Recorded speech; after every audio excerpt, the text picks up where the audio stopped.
Hi friends, நம்ம இப்போ பார்க்க போகிறது கேரளாவில் இருக்கிற மூன்றாவது திவ்ய தேசமான திருச்செங்குன்றூர் இமயவரப்ப பெருமாள் திருக்கோவில் தான் நம்ம பார்க்குறோம். ஆல்ரெடி நம்ம சேனலில் ஃபஸ்ட்டும் செகண்டும் உள்ள திவ்ய தேசங்களை நம்ம அப்லோட் பண்ணிட்டு வரோம். தொடர்ச்சியாக கேரளா மாநிலத்தில் உள்ள 11 திவ்ய தேசங்களையும் நம்ம அப்லோட் பண்ண போகிறோம். அதற்கு எங்கள் யூடியூப் சேனலை நீங்கள் சப்ஸ்கிரைப் பண்ணுங்கள். ஃப்ரெண்ட்ஸ், நம்ம இப்போ வீடியோக்குள்ளே போகலாம். இப்போ நம்ம எங்கே இருக்கோம் அப்படின்னு பார்த்தீங்கன்னா, திருச்செங்குன்றூரில் உள்ள இமயவரப்ப பெருமாள் கோவிலில் தான் பார்க்குறோம். இயற்கை அழகோட முன்னாடியே தீர்த்த குளத்தோடு நமக்கு இருக்குது. அங்கேருந்து நம்ம போனோம் அப்படின்னா அவ்வளோ ஒரு நீட்டாக வச்சுருந்தாங்க. இயற்கை அழகு முன்ன செமையாக இருந்தது அந்த கோவில் நம்ம சொல்கிறோம். இங்கே பெரிய அரச மரம் விருட்சமாக அமைச்சிருக்காங்க. வெளியிலேருந்து பார்க்கும்போது பிரம்மாண்ட அளவில் கொடிமரம் இருக்குது. இந்த கோவில் எங்கே இருக்குன்னா, நம்ம திருப்புலியூரில் இருக்கிற திவ்ய தேசத்தை நம்ம செகண்ட் விளாகில் பார்த்தோம் இல்லையா, அங்கேருந்து ஒரு 4 கிலோமீட்டர் தொலைவில், அதாவது திருவனந்தபுரம் டு எர்ணாகுளம் செல்கிற ரோட்டில் அமைச்சிருக்காங்க இந்த கோவில். இந்த கோவிலில் நம்ம மொத்தம் பார்க்க வேண்டியது மொத்தம் 13 திவ்ய தேசங்கள் இருந்தது. அதில் ஆனால் 2 ஆல்ரெடி இப்போ நம்ம அதை கன்னியாகுமரி திருவட்டார் கோவில் கன்னியாகுமரி சைடில் மாறினதுனால நமக்கு இப்போ 11 திவ்ய தேசங்களாக தான் நமக்கு கேரளாவில் நமக்கு அமைச்சிருக்காங்க. நம்ம போயிருந்தப்போ சாமிக்கு காலம் ஆகிட்டு இருந்தனால நம்ம வெளியில் சுற்றி பார்க்கலாம் அப்படின்னு சொல்லிட்டு வந்தோம். வெளியிலையும் பார்த்தீங்க அப்படின்னா ஒரு அழகான கிளைமேட்டில் தான் நமக்கு இருந்தது. கேரளானாலே மரங்கள் நிறைந்த பகுதி தான். வெளிப்புற தோற்றமும் பார்த்தீங்கன்னா உள்ளார நமக்காக தனியாக ஐயப்பன் சிவன் கோவில் எல்லாமே தனித்தனியாக ஒரு கூடாரம் அமைச்சு, அதாவது ஓடுலையே செஞ்சுருந்தது இன்னமுமே சிறப்பாக இருக்குது. நம்ம பார்க்க போகிற மொத்தம் 11 கோவில் திவ்ய தேசங்கள் நம்ம பார்க்க போகிறோம். அதில் உள்ள எல்லா கோவிலுமே இதே ஃபார்மேட்டில் தான் இருக்குது. ஆனால் என்ன ஒன்றுனா சில இது கூடாரம் அமைச்ச மாதிரி அமைச்சிருக்காங்க.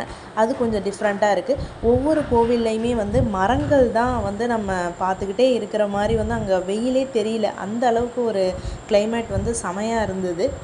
இந்த கோவில் யாரால் கட்டப்பட்டதுன்னா, பஞ்ச பாண்டவர்களில் தருமனால் கட்டப்பட்ட கோவில் தான் இந்த கோவில். இந்த கோவிலுக்கு இன்னொரு பேர் திருச்சித்திராறு அப்படின்னு இன்னொரு பேரும் இருக்குது. பத்மாசுரனிடமிருந்து சிவனை காப்பாற்ற பெருமாள் மோகினி அவதாரம் எடுத்த தலம் தான் இந்த தலம்.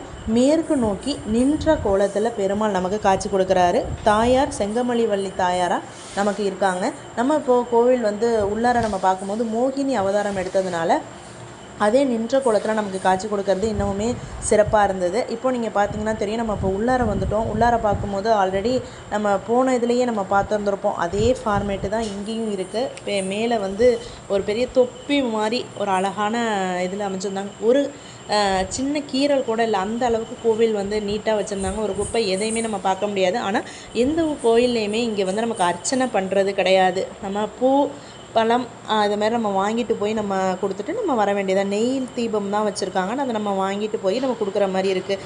நம்ம ஊர் கோயில் மாரி நம்ம பேர் சொல்லி அர்ச்சனை பண்ணுறது அது மாரிலாம் இல்லை. மாலையே நம்ம அங்கே உள்ள மாலையை தான் நம்ம வாங்குற மாரி இருக்குது. நம்ம வெளியிலேருந்து வாங்கிட்டு போகிறதெல்லாம் அங்கே யூஸ் பண்ண மாட்டேங்கிறாங்க. அங்கே கோவில் வாசல்லே வச்சுருக்காங்க. இல்லைன்னா நமக்கு அந்த கோவிலில் உள்ள இது இருக்கும்ல QR கோடு, அதை நம்ம ஸ்கேன் பண்ணிவிட்டு நம்ம அமௌண்ட் பெய்ட் பண்ணிவிட்டு வந்துட்டோம்னா நம்ம அந்த கோவிலில் எவ்வளோ மாலை போடணும் அந்த இதுக்கு அந்த இதெல்லாம் அவங்க பார்த்துக்கிறாங்க. நம்மளாம் வெளியிலேருந்து வாங்கிட்டு போகிறதெல்லாம் அந்த கோவிலில் நம்ம ஏற்றுக்கிறது இல்லை.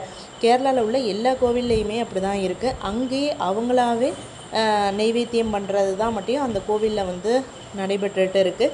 வெளியில் பார்த்திங்கன்னா பெயிண்டிங்கும் அதே போல் எல்லா கோவில்லையுமே ஒரு பெயிண்டிங் கலை நுணுக்கத்தோடு பண்ணியிருக்காங்க.